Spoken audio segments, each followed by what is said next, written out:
പിതാവിൻ്റെയും പുത്രൻ്റെയും പരിശുദ്ധാത്മാവിൻ്റെയും നാമത്തിൽ ആമേൻ. യേശുവിൽ പ്രിയമുള്ള പ്രേക്ഷകരെ, ഇന്നത്തെ വചന ശ്രവണത്തിനായിട്ട് ദൈവസന്നിധിയിലിരിക്കുന്ന ദൈവമക്കളായ നിങ്ങളെ ഓരോരുത്തരെയും ദൈവം സമൃദ്ധമായി അനുഗ്രഹിക്കട്ടെ എന്ന് ആദ്യമായി പ്രാർത്ഥിക്കുന്നു. ജോബിൻ്റെ പുസ്തകം 22-ാമത്തെ അധ്യായം, അതിലെ ആദ്യത്തെ 3-4 പേജുകൾ അനേക പ്രാവശ്യം അനേകവട്ടം ധ്യാനിച്ചിട്ടുള്ളതാണ്. അതിൻ്റെ പശ്ചാത്തലത്തിൽ 22-ാം അധ്യായം 21 മുതൽ 28 വരെയുള്ള വാക്യങ്ങളിൽ ദൈവം എന്താണ് നമ്മോട് പറയുന്നതെന്ന് നമുക്ക് ശ്രദ്ധിക്കാം. ആദ്യമായി അതിലെ ചില വചനങ്ങൾ വായിക്കാം, അതിനുശേഷം അതേക്കുറിച്ച് നമുക്ക് ധ്യാനിക്കാം. 22-ാം അധ്യായം 21 മുതലുള്ള വാക്യങ്ങൾ: ദൈവവുമായി രമ്യതയിൽ ആയി സമാധാനത്തിൽ കഴിയുക, അപ്പോൾ നിനക്ക് നന്മ വരും. അവിടുത്തെ അധരങ്ങളിൽ നിന്ന് ഉപദേശം സ്വീകരിക്കുക, അവിടുത്തെ വാക്കുകൾ നിൻ്റെ ഹൃദയത്തിൽ സൂക്ഷിക്കുക. സർവശക്തൻ്റെ സന്നിധിയിലേക്ക് തിരിച്ചു വരികയും നിന്നെ തന്നെ എളിമപ്പെടുത്തുകയും ചെയ്യുമെങ്കിൽ നിൻ്റെ കൂടാരത്തിൽ നിന്ന് അനീതിയെ നീ അകറ്റിക്കളയുക.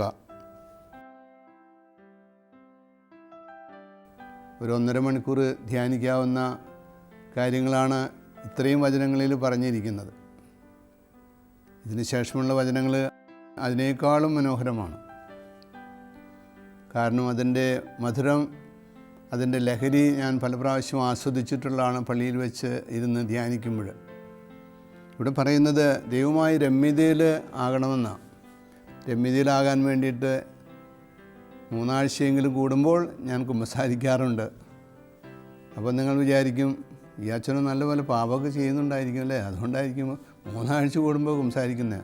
എന്തിനെത്ര അച്ഛന്മാർ ഇത്ര തിരക്ക് കൂട്ടുന്നുണ്ട് കുമ്പസാരിക്കാൻ? കുമ്പസാരിക്കുന്നത് പാപത്തിൻ്റെ ഗൗരവം കൂടിയിട്ടല്ല, അതിൻ്റെ എണ്ണം കൂടിയിട്ടല്ല. കുമ്പസാരിക്കുന്നത് നമ്മുടെ റെസിസ്റ്റിംഗ് പവർ, പ്രതിരോധ ശക്തി, ആത്മാവിൻ്റെ പ്രതിരോധ ശക്തി കൂട്ടാൻ വേണ്ടിയിട്ടാണ്. ഇതിനെ 4 നേരം ഭക്ഷണം കഴിക്കുന്നത്, അത് 2 നേരം ആക്കിക്കൂടെ? പറ്റില്ല. അയ്യോ, 2 നേരം ഭക്ഷണം കഴിക്കുന്നുള്ളൂ, രാവിലെ കഴിച്ചിട്ട് പിന്നെ വൈകുന്നേരം കഴിക്കുന്നുള്ളൂ, ഉച്ചയ്ക്ക് കഴിച്ചില്ലേ? ആകെ പരിഭ്രമായി മനുഷ്യന്, പിന്നെ ചോദ്യങ്ങളായി.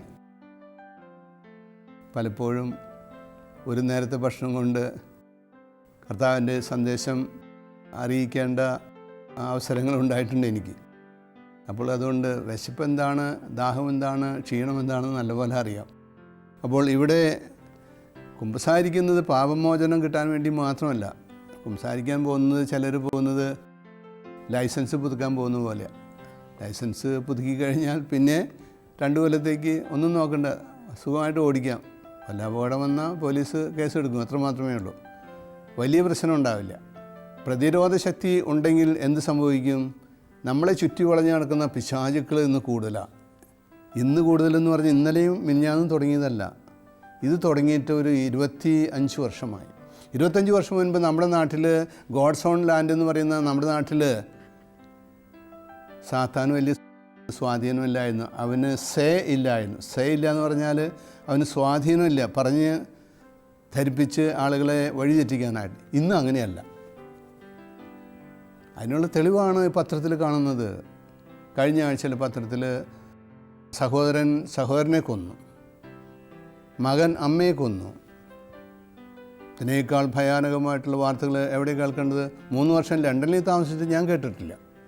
കാനഡയിൽ 4 പ്രാവശ്യം താമസിച്ചിട്ട് ഞാൻ കേട്ടിട്ടില്ല. മലേഷ്യയിൽ 6 പ്രാവശ്യം പോയിട്ട് അവിടെ ഇങ്ങനെ ഒരു വാർത്ത ഒരിക്കലും ഒരു പത്രത്തിലും ഉണ്ടായിട്ടില്ല. എന്താണ് ഇതിന് കാരണം?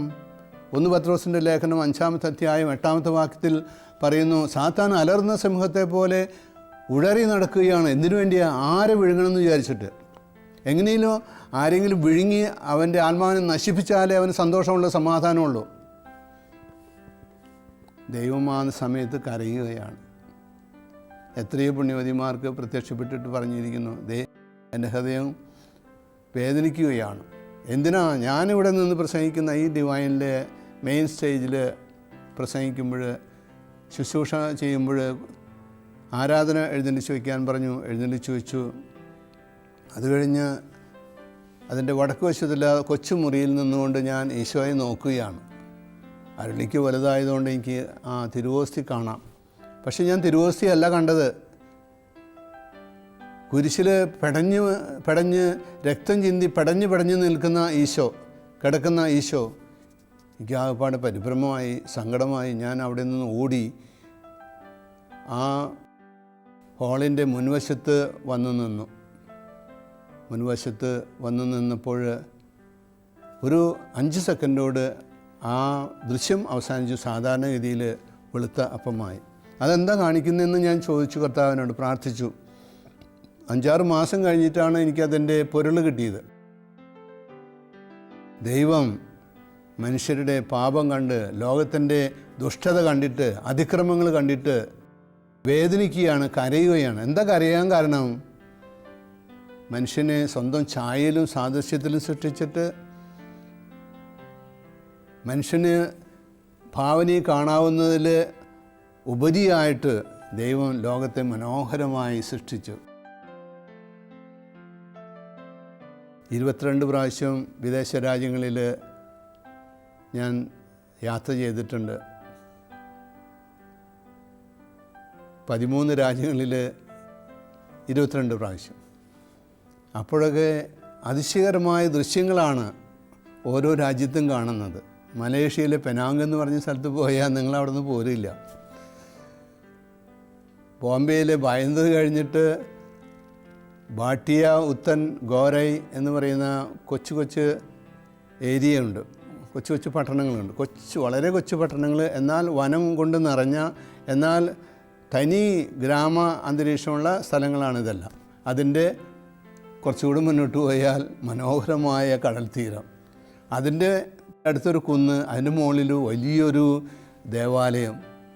അവിടേക്ക് ആൾക്കാർ, സാധാരണക്കാരായ മനുഷ്യർ പ്രാർത്ഥിക്കാൻ വരുന്നു. അവിടെ മുട്ടുകുത്തി പ്രാർത്ഥിക്കുന്നു, എഴഞ്ഞു പ്രാർത്ഥിക്കുന്നു ഒക്കെ ഞാൻ കണ്ടിട്ടുണ്ട് അവിടെ ധ്യാനിപ്പിക്കാൻ പോയപ്പോൾ. അതിശയകരം തന്നെ. അപ്പോൾ ഇത്രയും മനോഹരമായി സൃഷ്ടിച്ച ആ ലോകത്തിൻ്റെ സ്ഥിതി മോശമാകുന്നത് കണ്ടിട്ടാണ് ദൈവം കരഞ്ഞതായി എന്നോട് പരിശുദ്ധാത്മാവിനോട് സംസാരിച്ചത്.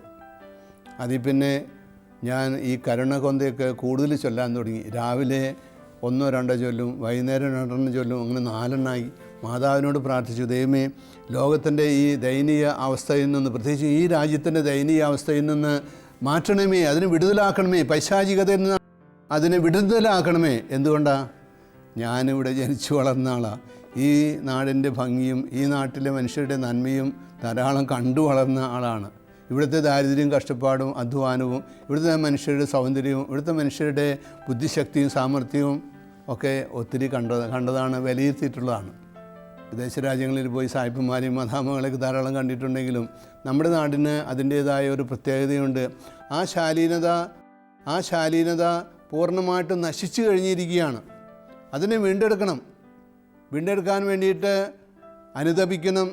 നമ്മൾ അനുതപിക്കണം, പ്രായശ്ചിത്തം ചെയ്യണം, മധ്യസ്ഥ പ്രാർത്ഥന നടത്തണം. മധ്യസ്ഥം വഹിച്ച് പ്രാർത്ഥിക്കുകയെ, വേറെ ഓരോരോ സ്വന്തം കാര്യങ്ങൾക്ക് വേണ്ടിയിട്ട് ധാരാളം പ്രാർത്ഥിക്കുകയാണല്ലോ. ആ സമയം ലോകത്തിലെ ഓരോ ഭാഗങ്ങളിലും ബലാത്സംഗവും ആത്മഹത്യയും നിരാശയും ഉറക്കമില്ലായ്മയും പിടിച്ചുപറിയും അക്രമാസക്തമായ ജനക്കൂട്ടവും ഒക്കെ കണ്ടുകൊണ്ടിരിക്കുകയാണ് ലോകം. ആ അവസ്ഥ മാറിയാലേ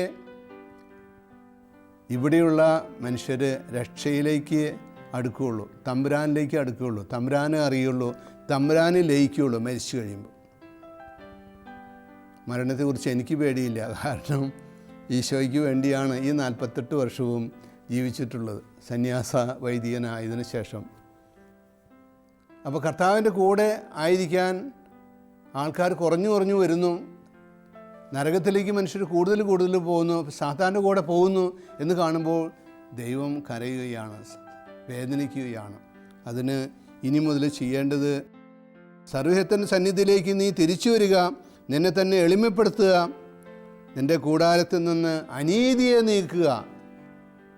നീതിയില്ലാത്ത പ്രവർത്തനം മാത്രമാണോ അനീതി എന്ന് പറയുന്നത്? കുഞ്ഞുങ്ങളെ പീഡിപ്പിക്കൽ, 10-12 വയസ്സായ പെൺകുട്ടികളെ ഉപയോഗിക്കൽ, അത് അനീതിയല്ലേ? ദുഷ്ടതയല്ലേ? ക്രൂരതയല്ലേ? പൈശാചികതയല്ലേ? ഇതെല്ലാം അവസാനിക്കുമ്പോൾ നമ്മുടെ നാടിന് പണ്ടുണ്ടായിരുന്ന ശാലീനത അത് തിരികെ കിട്ടും. ഇംഗ്ലീഷിൽ കോയിനസ് എന്ന് പറയും ശാലീനതയ്ക്ക്, COYNESS, ശാലീനത. ആ ശാലീനത നഷ്ടപ്പെട്ടിട്ട് വെറുതെ ഗ്ലാമറും പകിട്ടും പത്രാസും കളറും ഒക്കെയാണ്. 2.5 കോടി രൂപ ചിലവാക്കി ഒരുവൻ വീട് പണിതിട്ട് രാത്രി കിടന്നുറങ്ങി, 5 മിനിറ്റ് കഴിഞ്ഞപ്പോഴേക്കും ഉറക്കം തെളിഞ്ഞു, ഉറങ്ങാൻ സാധിക്കുന്നില്ല. പൈശാചിക ബന്ധനം, അതിൻ്റെ അവരുടെ നീക്കം, ഇടതുവശത്ത് ചുമരിൻ്റെ ഇടതുവശത്ത് ലൈറ്റിട്ട് നോക്കുമ്പോൾ ആരെയും കാണുന്നില്ല. കോട്ടയത്ത് ധ്യാനിപ്പിക്കുമ്പോൾ ഞാനീ പറഞ്ഞ കുടുംബത്തിൻ്റെ നായകനോട് പറഞ്ഞു, അച്ഛനെ വിളിച്ചുകൊണ്ടുവന്ന് രണ്ടാമതൊന്ന് വെഞ്ചരിപ്പിക്കുക. കോട്ടയത്ത് നിന്ന് 4 മണിക്കൂറോളം കാറിൽ യാത്ര ചെയ്യണം. പോകാൻ എനിക്ക് മടിയായിരുന്നുവെങ്കിലും അവർ നിർബന്ധിച്ച് പറഞ്ഞപ്പോൾ ഞാൻ അവരുടെ കൂടെ പോയി. അവിടെ പ്രാർത്ഥിച്ചു കഴിഞ്ഞപ്പോൾ കർത്താവ് ഒരു സന്ദേശം തന്നു, ബന്ധനമെല്ലാം മാറിയിട്ടുണ്ട്, ഇനി സുഖമായി അവർ ഉറങ്ങിക്കൊള്ളട്ടെ. അത് ഞാൻ അവരോട് പറഞ്ഞു. ഞാൻ എൻ്റെ സ്ഥലത്തേക്ക് തൃശ്ശൂർക്ക് ഞാൻ പോകുന്നു അവരുടെ കാറിൽ. അപ്പോൾ പിറ്റേ ദിവസം 8 മണിയായപ്പോൾ അതാ ഫോൺ വരുന്നു, ഇന്നലെ ഞങ്ങൾ സുഖമായിട്ട് ഉറങ്ങി. വീണ്ടും 8 ദിവസം കഴിഞ്ഞപ്പോൾ അവർ ഫോൺ വിളിച്ചു, അച്ഛാ 8 ദിവസവും ഞങ്ങൾക്ക് യാതൊരു ശല്യമില്ലായിരുന്നു, ദൈവത്തിന് സ്തുതി, നന്ദി. ഞാൻ പറഞ്ഞു, ഇതിന് നന്ദിയായിട്ട് നിങ്ങൾ ഈ കാര്യം മറ്റുള്ളവരോട് പറയണം. ദൈവത്തിൻ്റെ ഇടപെടൽ മൂലം പൈശാചിക ബന്ധനങ്ങൾ മാറിയെന്നും ഈശോയെ മറ്റുള്ളവർക്ക് കൊടുക്കാൻ വേണ്ടിയിട്ട് നിങ്ങൾ പണം ചെലവാക്കണമെന്നും ഞാൻ അവരോട് പറഞ്ഞു. കാരണം 2.5 കോടി രൂപ അവർ സമ്പാദിച്ചുണ്ടാക്കിയിട്ട് പണിത കൊട്ടാരം പോലെയുള്ള വീടാണ്. അപ്പോൾ വചനം പ്രചരിപ്പിക്കാൻ, ദൈവത്തെ കൊടുക്കാൻ, യേശുവിനെ കാണിച്ചു കൊടുക്കാൻ കുറച്ച് പണം ചെലവാക്കിയതുകൊണ്ട് യാതൊരു നഷ്ടവുമില്ല. അത് വലിയൊരു ത്യാഗപ്രവൃത്തിയും പുണ്യവുമായിട്ട് കണക്കാക്കണമെന്ന് പറഞ്ഞു. അവർ സമ്മതിച്ചിട്ടുണ്ട്. കർത്താവിൻ്റെ ആ കൃപ നഷ്ടപ്പെട്ടു കഴിഞ്ഞാൽ പിന്നെ സാത്താൻ വളരെ തന്ത്രപരമായിട്ട് സുഖമായിട്ട് മനുഷ്യരുടെ ഇടയിൽ പ്രവർത്തിക്കും. ആപത്ത് വന്ന് നാശം വന്നു കഴിയുമ്പോഴേ മനുഷ്യന് അറിയുകയുള്ളൂ അതാ പ്രശ്നമുണ്ട് എന്ന്. ന്യായാധിപന്മാരുടെ പുസ്തകം 16-ാമത്തെ അധ്യായം വായിക്കുമ്പോൾ 1 മുതൽ 19 വരെയുള്ള വാക്യങ്ങൾ വായിക്കുമ്പോൾ അവിടെ കാണാം, സാംസൺ ലോകത്തിലെ അറിയപ്പെടുന്ന ഏറ്റവും വലിയ ശക്തനായ മനുഷ്യനായിരുന്നു. പക്ഷേ ദൈവത്തിൻ്റെ കൃപയ്ക്ക് വിരുദ്ധമായി ദൈവത്തെ മറന്നുകൊണ്ട് അവൻ ഒരു സ്ത്രീയുമായിട്ട് സുഖിച്ചു. അത് കഴിഞ്ഞ് വേറൊരു അവസരത്തിൽ സാംസനോട് ആ കൊട്ടാരത്തിലെ രാജാവും ആളുകളും പറഞ്ഞു, നിൻ്റെ ശക്തിയൊന്ന് കാണിക്ക്, നീ ലോകത്തിലെ പ്രസിദ്ധനായ ഒരു മനുഷ്യനാണല്ലോ, നിൻ്റെ ശക്തിയൊന്ന് കാണിക്ക് എന്ന് പറഞ്ഞ് അദ്ദേഹത്തെ കളിയാക്കി. കൊട്ടാരത്തിൻ്റെ തൂണിൽ കെട്ടിയിട്ടിരിക്കുകയായിരുന്നു. അദ്ദേഹം ഒന്ന് കുടഞ്ഞു നോക്കി, ഒന്നും സംഭവിക്കുന്നില്ല. അപ്പോൾ അദ്ദേഹം മുകളിലേക്ക് നോക്കി കരഞ്ഞുകൊണ്ട് പറഞ്ഞു, ദൈവമേ ക്ഷമിക്കണം, നിൻ്റെ പരിശുദ്ധാത്മാവ് എന്നിൽ നിന്ന് ഇറങ്ങിപ്പോയത് ഞാൻ അറിഞ്ഞില്ല, എൻ്റെ മനസ്സ് ശൂന്യമാണ്, കനിയണമേ എന്ന് പറഞ്ഞ് പ്രാർത്ഥിച്ചിട്ട് അദ്ദേഹം കുടഞ്ഞു. നല്ലപോലെ കുടഞ്ഞപ്പോൾ അദ്ദേഹത്തെ കെട്ടിയിട്ടിരുന്ന ആ ബന്ധനം മുറിഞ്ഞു. ആ കൊട്ടാരം മുഴുവൻ ഇടിഞ്ഞു വീണു. അതൊരു വലിയ ആഘോഷ സമയമായിരുന്നു, കല്യാണത്തിൻ്റെ ആഘോഷമായിരുന്നു. 3000 പേരുണ്ടായിരുന്നു. അവർ മുഴുവൻ മരിച്ചു എന്നാണ് അവിടെ കൊടുത്തിരിക്കുന്നത്. ദൈവത്തിൻ്റെ ശാപം വന്നു കഴിഞ്ഞ് പിശാച് നമ്മെ ആവസിക്കുമ്പോൾ, സാത്താൻ നമ്മെ ആവസിക്കുമ്പോൾ, നമ്മെ ഭരിക്കുമ്പോൾ പിന്നെ അവൻ്റെ എല്ലാ പൈശാചികമായ നാരകീയമായ ഭാവങ്ങളും ഒക്കെ അവൻ പ്രകടിപ്പിക്കും. അതിൻ്റെ പ്രതിഫലനമാണ്, ബാഹ്യ സ്ഫുരണമാണ് ഇന്ന് ലോകത്തിൽ കാണുന്ന എല്ലാ വിധത്തിലുള്ള ഭീകര ആക്രമണങ്ങളും പൈശാചികമായ ബന്ധനങ്ങളും കവർച്ചകളും കൊലപാതകങ്ങളും എല്ലാം. അതുകൊണ്ട് ഒരിടത്തും സന്തോഷമില്ലെന്ന് മാത്രമല്ല, വലിയ മൂകതയാണ്. കുറച്ച് ദിവസം മുൻപ് ഒരു വീട്ടിൽ ചെല്ലാനായിട്ട് ക്ഷണിച്ചു. ഞാനതിൽ നടന്ന് ഒരു ആളെ കാണാൻ വേണ്ടി പോവുകയായിരുന്നു, ഒരു രോഗിയെ കാണാൻ വേണ്ടി. അപ്പോഴാണ് പറഞ്ഞത്, ഇവിടെ കയറുന്നില്ലേ? ശരി, ഞാൻ കയറാം. എന്നോട് കയറി ചെന്നപ്പോൾ കുറച്ചു നേരം സംസാരിച്ചു കഴിഞ്ഞപ്പോൾ, ഈശോയെക്കുറിച്ച് സംസാരിച്ചു കഴിഞ്ഞപ്പോൾ ആദ്യം മുഖത്തൊരു പ്രകാശമോ സന്തോഷമോ ഉന്മേഷമോ കണ്ടില്ല. ഞാൻ പെട്ടെന്ന് അവിടെ നിന്ന് ഇറങ്ങിപ്പോന്നു. അവർക്ക് വേണ്ടിയിട്ട് 1 മിനിറ്റ് പ്രാർത്ഥിച്ചിട്ട്. അവിടെയും മൂകത, എല്ലായിടത്തും മൂകതയാണ്. അപ്പോൾ ആ മൂകത മാറണമെങ്കിൽ എന്ത് വേണം? നീ സർവശക്തനിൽ ആനന്ദിക്കണം. എന്തുകൊണ്ടാണ്? ദൈവം എൻ്റെ ഉടയവനാണ്, എൻ്റെ സൃഷ്ടാവാണ്, ദൈവമാണ് എൻ്റെ രക്ഷ, അവിടുന്നാണ് എൻ്റെ അഭയം, അവിടുന്നാണ് എൻ്റെ സന്തോഷം എന്ന് 62-ാം സങ്കീർത്തനം 2-3 വാക്യങ്ങളിൽ ദാവീദ് രാജാവ് ആവർത്തിച്ച് പറയുന്നുണ്ട്. ദൈവമാണ് എൻ്റെ രക്ഷ, ദൈവമാണ് എൻ്റെ സർവ അധികാരി എന്ന് അംഗീകരിച്ചു കഴിയുമ്പോൾ ദൈവത്തിൻ്റെ ആത്മാവ് നമ്മെ ഭരിക്കും, നിയന്ത്രിക്കും. ദൈവാത്മാവിന് നയിക്കപ്പെടുന്നവരെല്ലാം ദൈവത്തിൻ്റെ മക്കളാവുന്നു എന്ന് റോമക്കാർക്ക് എഴുതിയ ലേഖനത്തിൽ പൗലോസ് പറയുന്നുണ്ട്. ദൈവത്തിൻ്റെ ആത്മാവിനാലാണോ നീ നയിക്കപ്പെടുന്നത്, അതോ തിന്മയുടെ ശക്തിയാണോ? തിന്മയുടെ പരിണിത ഫലമായിട്ട് അതിൻ്റെ ബഹിസ്ഫുരണങ്ങളായിട്ട് പുറത്തു വരുന്നത് എന്താണ്? അസൂയ, വെറുപ്പ്, പരദൂഷണം, വലിയ ഡമ്പുള്ള ഭാവം, അഹങ്കാരം, ധാർഷ്ട്യമനോഭാവം, ധിക്കാരമനോഭാവം, ഇതൊക്കെ മനുഷ്യരിൽ വളരെ വളരെ പ്രകടമായിട്ട് എല്ലായിടത്തും കാണുന്നുണ്ട്. അതിനേക്കാളേറെ ലാളിത്യമുള്ള മുഖങ്ങൾ ഞാൻ കണ്ടത് ലണ്ടനിൽ 3 വർഷം താമസിച്ചപ്പോൾ നടന്ന്, മഞ്ഞില്ലാത്തപ്പോൾ നടന്ന് റെയിൽവേ സ്റ്റേഷനിലേക്ക് ഞാൻ പോകാറുണ്ട്. അപ്പോഴൊക്കെ എതിരെ വരുന്ന മനുഷ്യർക്കൊക്കെ എന്നിലെ കൃപ മനസ്സിലാക്കിയിട്ട് അവർ എന്നെ ഗ്രീറ്റ് ചെയ്യാറുണ്ട്, തല കുനിക്കാറുണ്ട്. ഞാനവരൊന്നും അറിയില്ല. പക്ഷേ കർത്താവ് എന്നോട് പറഞ്ഞത്, നീ പ്രാർത്ഥിച്ചിട്ടാണ് മുറിയിൽ നിന്ന് പുറത്തിറങ്ങുന്നത് 1 മണിക്കൂർ. അതിൻ്റെ ഫലമാണ് മനുഷ്യർ നിന്നിലെ പ്രകാശം തിരിച്ചറിയുന്നത്. There is a glow on your face എന്ന് ഒരിക്കൽ ഒരാൾ പറഞ്ഞത് ഞാൻ ഓർക്കുന്നു. അപ്പോൾ കർത്താവിൻ്റെ കൃപ കൊണ്ട് സഞ്ചരിച്ചാൽ നമ്മെ കണിയപ്പെടുത്താൻ ഒരു ശക്തിക്കും സാധിക്കുകയില്ല. നമ്മൾ ആഗ്രഹിക്കുന്ന കാര്യം ദൈവം നടത്തിത്തരും. അതിന് ദൈവത്തിന് നേരെ മുഖമുയർത്തണം. കീഴോട്ട് നോക്കിയാൽ പോരാ, വേറെ ലൗകികമായ കാര്യങ്ങളിലേക്ക് നോക്കിയാൽ പോരാ, നമുക്ക് ആകർഷണം തരുന്ന, കണ്ണുകൾക്ക് ആകർഷണം തരുന്ന കാര്യങ്ങളിലേക്ക് നോക്കിയാൽ പോരാ, ദൈവത്തിൻ്റെ നേരെ മുഖമുയർത്തണം. എങ്ങനെ മുഖമുയർത്തണം? വിശ്വാസം കൊണ്ട്. കാരണം ദൈവത്തെ ഈ കണ്ണുകൊണ്ട് നോക്കിയാൽ കാണാൻ പറ്റില്ല. ദൈവത്തെ ഇവിടെ തപ്പി നോക്കിയാൽ കാണാനായിട്ട് സാധിക്കുകയില്ല. കാരണം ദൈവം അരൂപിയാണ്, രൂപമില്ലാത്തവനാണ്. ഈ അരൂപിയായ ദൈവത്തെ പൂർണ്ണമായി കാണാൻ സാധിക്കുന്ന എപ്പോഴാണ്? നാം പരിപൂർണരായി വിശുദ്ധരായി ദൈവസന്നിധിയിൽ നിൽക്കുമ്പോഴാണ് ഇതാണ് ദൈവം. നീ മനുഷ്യനായിരിക്കുമ്പോൾ നിനക്കെൻ്റെ മുഖം കാണാൻ സാധിക്കുകയില്ല എന്ന്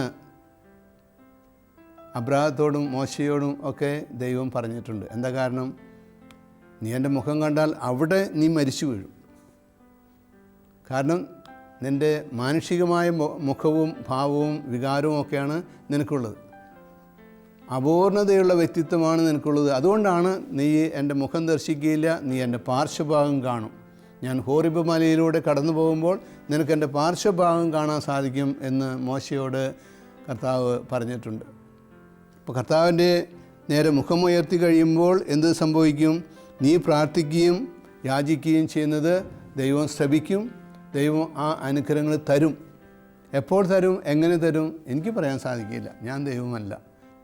കിട്ടുമെന്നുള്ളതിൽ യാതൊരു സംശയവുമില്ല എൻ്റെ അനുഭവത്തിൽ. അതെങ്ങനെയാണ് അനുഭവം?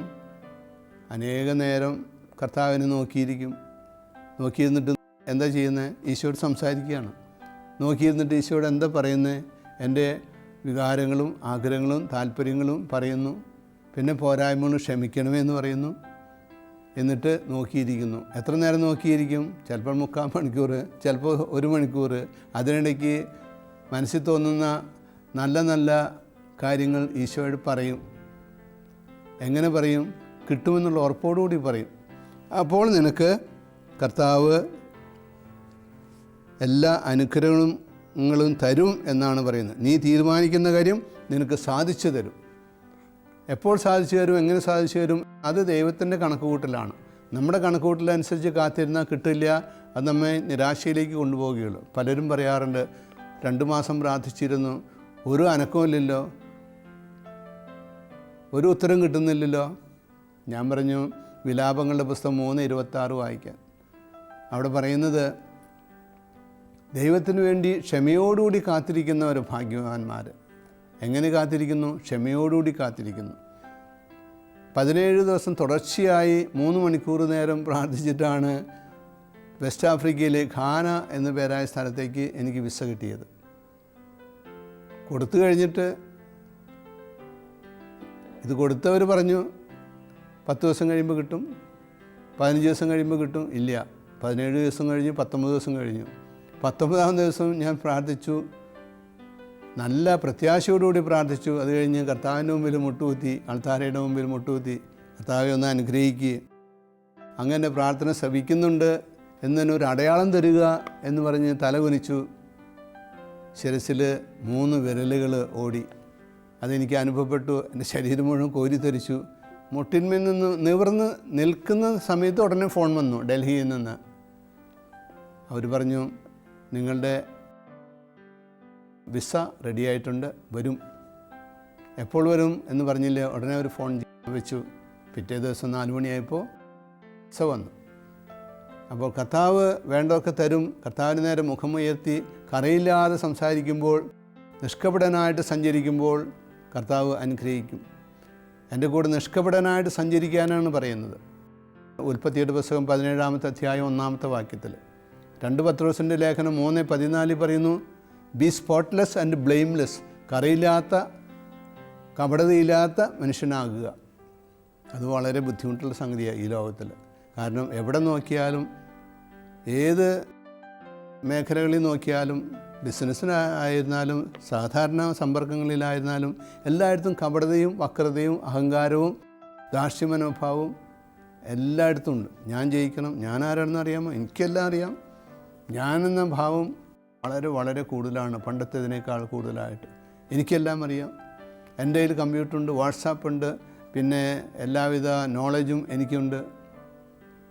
അതുകൊണ്ടൊന്നും നമ്മളാരും സംതൃപ്തരാകില്ല, നിർവൃതിയുള്ള മനുഷ്യരാകില്ല. നിർവൃതി ഉണ്ടാവുന്നത് ഉടയവനെ അറിഞ്ഞ് സ്നേഹിക്കുമ്പോഴാണ്. അതുകൊണ്ടാണ് ജ്ഞാനത്തിൻ്റെ പുസ്തകത്തിൽ 15-ാമത്തെ അധ്യായത്തിൽ പറയുന്നത്, അല്ലയോ മനുഷ്യ, ഈ ലോകത്തെ നീ ചകഞ്ഞ് അന്വേഷിച്ച് അതേക്കുറിച്ച് പഠിച്ച് മനസ്സിലാക്കി ഹൃദയസ്ഥമാക്കി നീ വലിയ അറിവുള്ളവനാവുന്നു. എന്തുകൊണ്ടാണ് നീ ദൈവത്തെ അറിയുവാനായിട്ട് താമസിച്ചു പോകുന്നത്? Why are you so late to understand the creator? ഉടയവനെ അറിയുവാൻ നീ എന്തുകൊണ്ട് താമസിച്ചു പോകുന്നു? ഭാര്യയെ മനസ്സിലാക്കിയിട്ടില്ലാത്ത ഭർത്താവിന് അവളെ സ്നേഹിക്കാൻ സാധിക്കില്ല. കെട്ടിപ്പിടിക്കാൻ പറ്റും, ഉമ്മ വയ്ക്കാൻ പറ്റും, അത് സ്നേഹമല്ല, വെറുതെ കാട്ടിക്കൂട്ടില്ല. ഭർത്താവിനെ അറിഞ്ഞിട്ടില്ലാത്ത ഭാര്യയ്ക്ക് ഭർത്താവിനെ യഥാർത്ഥത്തിൽ മനുഷ്യത്വത്തോടുകൂടി സ്നേഹത്തോടുകൂടി സ്നേഹിക്കാനായിട്ട് സാധിക്കുകയില്ല, അയാൾ വളർത്താൻ സാധിക്കുകയില്ല. അപ്പോൾ ഓരോരുത്തരെയും വളർത്താൻ സാധിക്കുന്നതിനും ഓരോരുത്തരെയും അവരുടെ ആ വ്യക്തിത്വം അനുസരിച്ച് അവരെ ബഹുമാനിക്കുന്നതിനും ആദരിക്കുന്നതിനും ഉയർത്തുന്നതിനുമായിട്ടുള്ള കഴിവ് ദൈവമാണ് തരുന്നത്. ദൈവത്തിൻ്റെ പക്കൽ നിന്നാണ് തരുന്നത്. തമ്പുരാനാണ് അത് തരുന്നത്. നാം ആരാണെന്ന് മനസ്സിലാക്കി നമ്മുടെ വ്യക്തിത്വത്തിൽ കറയില്ലാതെ ദൈവത്തിൻ്റെ സുഗന്ധം കൊണ്ടു നടക്കുന്നവരാണെങ്കിൽ നമുക്ക് ഓരോരുത്തരെയും ഉയർത്താൻ സാധിക്കും. ഒരു ചെറിയ പ്രവൃത്തി മതി. ഒരാൾ രാത്രി 8:30 കഴിഞ്ഞപ്പോൾ എൻ്റെ അരികിൽ വന്നു, ഒരു അത്യാവശ്യ കാര്യത്തിന് വേണ്ടിയിട്ട്. വളരെ ദൂരെ നിന്ന് വരുന്നതാണ്, എറണാകുളം ഭാഗത്തുനിന്ന് വരുന്നതാണ്.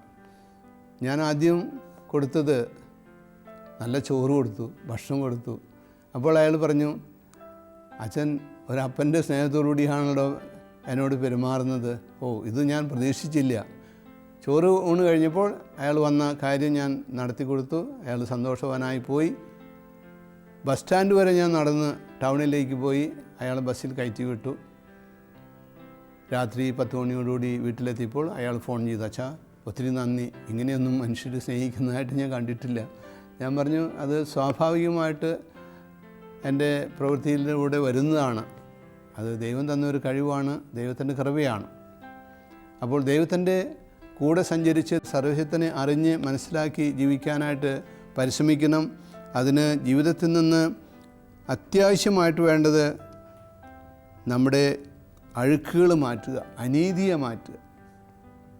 നീതി കിട്ടാത്ത കുഞ്ഞുങ്ങൾ, നീതി കിട്ടാത്ത യുവതികൾ, യുവാക്കന്മാർ, വീട് വിട്ടു പോകുന്നവർ, വേറെ ആൾക്കാരെ സ്നേഹിക്കുന്നവർ, വേറെ സ്ഥലത്ത് ചെന്നിരുന്നിട്ട് രാത്രി 12 മണിക്ക് വീട്ടിലേക്ക് തിരിച്ചു വരുന്നവർ,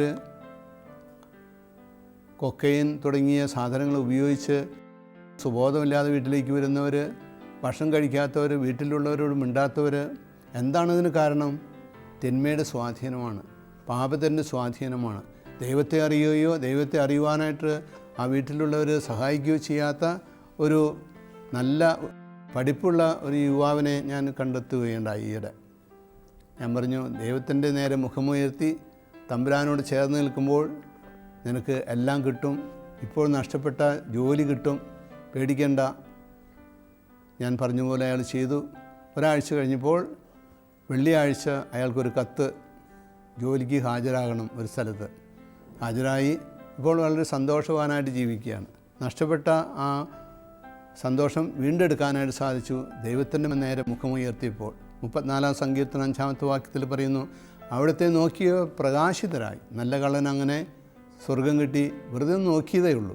സക്കേയൂസിന് ഈശോയുടെ പ്രസാദം കിട്ടി, വലിയ അനുഗ്രഹം കിട്ടി, മരത്തിൻ്റെ മുകളിലിരുന്ന് ഒളിഞ്ഞൊന്ന് നോക്കിയതേ ഉള്ളൂ. കർത്താവിന് വലിയ സന്തോഷമായി. ഇതുപോലെ ദൈവത്തിൻ്റെ നേരെ മുഖമുയർത്തുകയും ദൈവമായിട്ട് രമ്യതയിലാകുക, ഇതേവരെ മാനുഷികമായ രീതിയിൽ സംഭവിച്ചിട്ടുള്ള തെറ്റുകളൊക്കെ ഏറ്റുപറയുക, എളിമപ്പെടുക, ചെറുതാകുക. വലിയൊരു കേസിലിരിക്കുന്ന ഒരു മനുഷ്യൻ ഇന്നലെ എന്നെ കാണാൻ വരികയുണ്ടായി. കുടുംബസമേതം 4 പേര് വേറെ ഉണ്ടായിരുന്നു. ഞാൻ പറഞ്ഞു, രമ്യതയിലാകാനും വേണ്ടിയിട്ട് മധ്യസ്ഥനാകാൻ ഞാൻ വരാം. 2-3 വലിയ അനുഭവങ്ങൾ എനിക്കുണ്ട്. 32 വർഷമായിട്ടുണ്ടായിരുന്ന വലിയ കേസുകൾ തീർന്നിട്ടുണ്ട് മധ്യസ്ഥതയിൽ. ഈശോയുടെ നാമത്തിലാണ് ഞാൻ മധ്യസ്ഥനായിട്ട് വരാമെന്ന് പറഞ്ഞത്. അവർ സമ്മതിച്ചിട്ടുണ്ട്, വരാം. പക്ഷേ മകൻ രാജസ്ഥാനിലാണ് എന്ന് പറയുകയുണ്ടായി. അപ്പം അതുകൊണ്ട് ദൈവത്തിൻ്റെ സന്നിധിയിൽ രമ്യതയിൽ ആയിക്കൊണ്ട് നടക്കാം. ആ രമ്യതയുടെ അടയാളം നിങ്ങളുടെ സഹോദരങ്ങളിലേക്ക് വ്യാപിക്കും. അതുകൊണ്ട് അവർക്ക് സമാധാനം ഉണ്ടാവും, അവർക്ക് സ്വസ്ഥതയുണ്ടാവും, അവർക്ക് വളർച്ചയുണ്ടാവും. കൂടാതെ നീ പ്രാർത്ഥിക്കുന്ന കാര്യം ദൈവം നടത്തിത്തരികയും ചെയ്യും. അതിനായിട്ട് നമുക്ക് പ്രാർത്ഥിക്കാം, അതിനായിട്ട് നമുക്ക് ഒരുങ്ങിയിരിക്കാം. സദാസമയം ജാഗ്രതയോടെ ദൈവസന്നിധിയിൽ വ്യാപരിക്കുകയും ചെയ്യാം, കൽപ്പനകൾ പാലിച്ചുകൊണ്ട്. നമുക്ക് പ്രാർത്ഥിക്കാം. കർത്താവായ ദൈവമേ, ഈ മക്കളെ ഓരോരുത്തരെയും സമർത്ഥമായിട്ട് അനുഗ്രഹിക്കണമേ. അങ്ങയുടെ സന്നിധിയിലിരുന്ന് തിരുവചനം കേട്ട് മാനസാന്തരപ്പെടുവാനും നവീകൃതരാകുവാനും വേണ്ടിയിട്ട് ഒരുങ്ങിയിരിക്കുന്ന മക്കളെ സമർത്ഥമായിട്ട് ആശീർവദിക്കണമേ. അവരുടെ വീട്ടിലുള്ള എല്ലാ ദുരദൃഷ്ടങ്ങളും വിട്ടുപോകട്ടെ. അവരുടെ ശരീരത്തിലുള്ള എല്ലാ രോഗത്തിൻ്റെ അടയാളങ്ങളും പൂർണ്ണമായും വിട്ടുപോകട്ടെ എന്ന് പ്രാർത്ഥിക്കുന്നു. പിതാവിൻ്റെയും പുത്രൻ്റെയും പരിശുദ്ധാത്മാവിൻ്റെയും നാമത്തിൽ നിങ്ങളെ ആശീർവദിക്കുകയും അനുഗ്രഹിക്കുകയും ചെയ്യുന്നു. ദൈവം നിങ്ങളെ അനുഗ്രഹിക്കട്ടെ. ആമേൻ.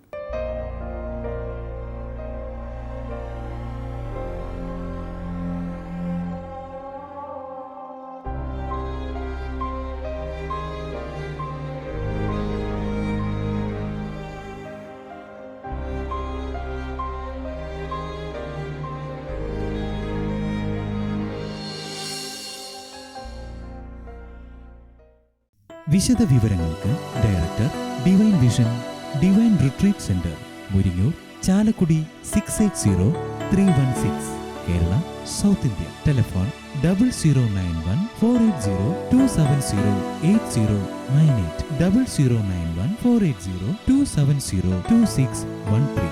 Fax 0091 480 270 8097. Email mail.divintv@gmail.com. Website www.drcm.org.